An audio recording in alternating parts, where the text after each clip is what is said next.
Hey everyone, it's James, and today I'm going to be talking about my research question, which is, can the Black Lives Matter movement use community policing to combat against systemic racism? The topics that I'm going to be talking about today are going to be addressed in this order. Starting off, we're going to be establishing whether or not the Black Lives Matter movement can successfully combat systemic racism with community policing. Secondly, we're going to be looking at the Black Lives Matter movement's goals and where community policing fits in with all of that. Number 3, we're going to be discussing the pros and cons of community policing. And fourth, I'm going to be discussing my recommendations. So, can the Black Lives Matter movement use community policing to successfully combat against systemic racism? The answer is, surprisingly, no, not yet. What people seem to forget about community policing is that it is a theory just as much as it is a philosophy. And with theories, it is always much more messier to apply them in real life than was hypothesized it would be. So, going forward with the goals of the Black Lives Matter movement, one of their main goals is social equity, which is the active commitment to fairness, justice, and equality from their government. And how community policing can give and contribute towards this goal is by engaging members of community as equals and almost as colleagues.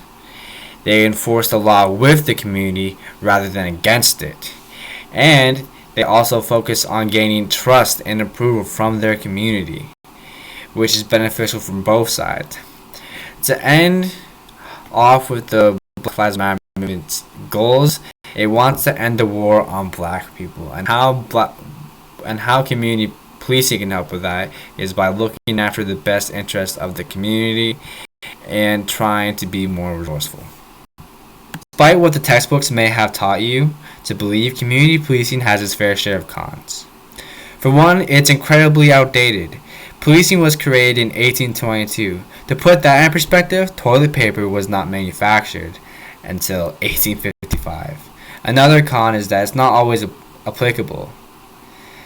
Consistently, community policing emphasizes conflict de-escalation. But what happens when the crime has already been committed? Community policing hasn't really addressed that. One of the most visible cons is that it depends entirely on cooperation. And if you haven't heard of the rap group NWA or some of their songs, you would know that some people genuinely dislike police officers, and because of this, they may not be encouraged to cooperate with them. And without the engagement in the members of the community policing doesn't really work as it was intended to. And lastly, according to former police officer and current Fanshawe College professor Jason Wong, the value of community engagement units within the industry isn't up to par with the rest of the units. When it comes to these budget cuts, community engagement units are usually the first ones to suffer. On to the recommendation portion of my presentation. This is how I believe community policing should change. Firstly, that I believe that it should prioritize diversification within the recruitment process. The members of the community may feel more enthusiastic towards policing when police officers look more like them. Familiarity breeds trust.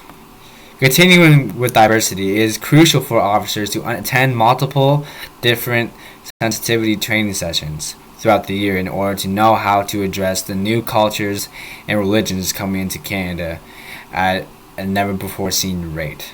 An example of this would be the Kirkland controversy within Canada, and as you can see the Kirkland in the bottom left hand corner of the slide.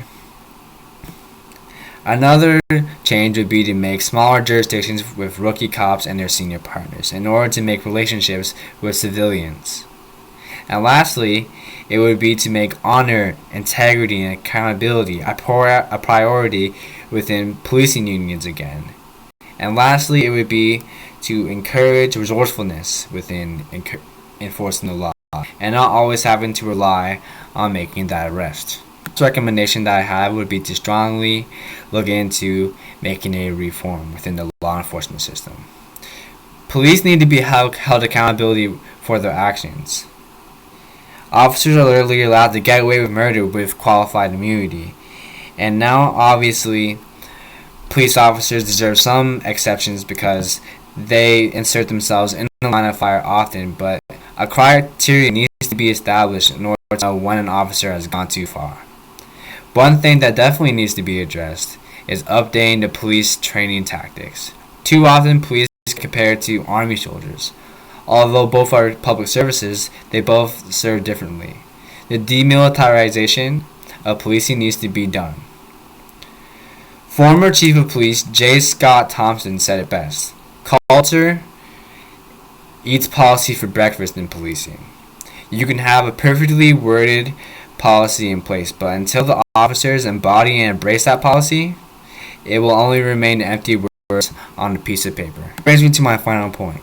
Even with a total reform and an updated version of community policing, it is very questionable if these changes are enough to dismantle systemic racism. Law enforcement is only one piece of the criminal justice system pie. There are a few other pieces that yet to face the same level of scrutiny that policing does. Racism is a cultural problem, which means the solution must be applied to our culture. And with that being said, even policymakers have their limits. You can't put into legislation that it is illegal to be racist. There is no way to mandate that. So can the Black Lives Matter movement use community policing as a tool to combat systemic racism? That is the ultimate question that I based my research talk out of. And I honestly believe it can make a true difference. But it won't be enough to defeat systemic racism. If we want to dismantle systemic racism, we must look at our culture for the answers.